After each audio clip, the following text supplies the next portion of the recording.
Hello, magandang araw mga ka-airsoft.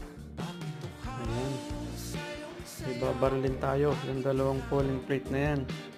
3 inches ang laki ng bawat isa niyan gamit ang ating Glock 17 Gen 3 Blue Camo Perfection. Tara, atras tayo ng mga 8 meters. Tignan natin kung tatamaan natin sa ganong kalayo, no? Medyo mahirap lang bumaril ng nag-iisang kamay kasi may kabigatan ng baril na ito.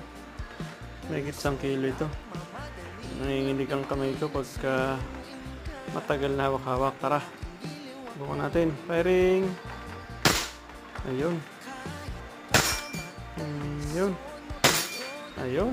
Accurate pa rin pala naman. Medyo mas mahirap lang talaga bumaril ng isang kamay kasi nga